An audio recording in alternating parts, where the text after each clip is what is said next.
Кто из вас когда-либо был в похожей ситуации? Вы в церкви, кто-то к вам подходит и спрашивает: нам нужно помочь здесь. Ты можешь нам сегодня помочь? У вас в этот момент возникают две эмоции.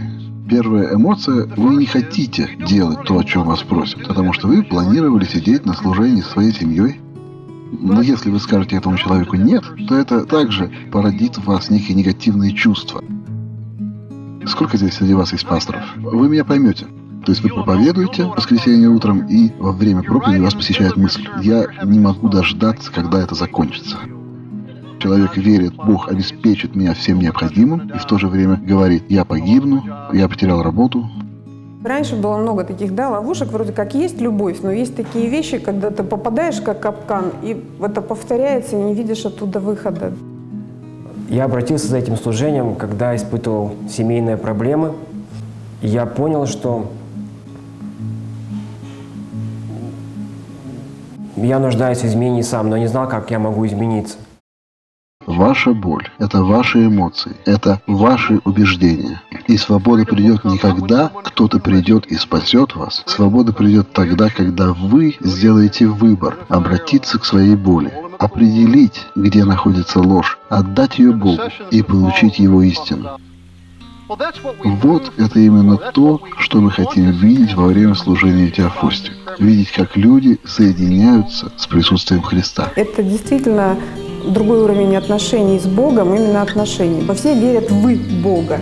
Да? Доверие Богу – это совершенно другая вещь, это можно только прожить. Лично я понял, что все начинается с сердца. Когда меняется что-то в нашем сердце, меняется и качество нашей жизни. Первый шаг к свободе – это осознание того, что вам нужна свобода. Более 100 тысяч человек в 140 странах мира получили радость освобождения, проходя тренинги и семинары по молитвенному служению «Божий свет» Теофостик. Служение появилось в 90-х годах в США благодаря пастору и семейному консультанту доктору Эду Смиту. В России это служение существует всего 5 лет. Служение Теофостик представляет собой определенную форму молитвенной поддержки, а не организацию или группу людей.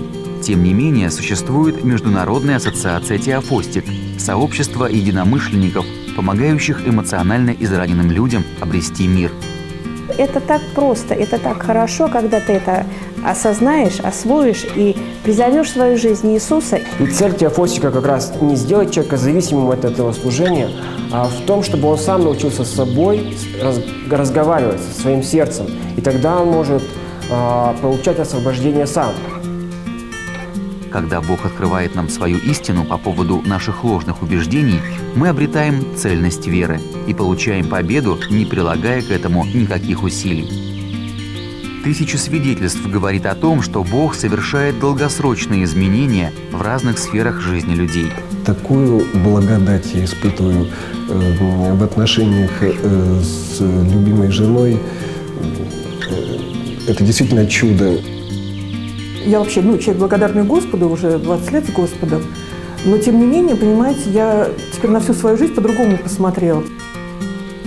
Почему? Это Святой Дух учит нас всему и освещает истину. 26 мая представится уникальная возможность познакомиться с основателем этого служения, получить помощь от обученных служителей.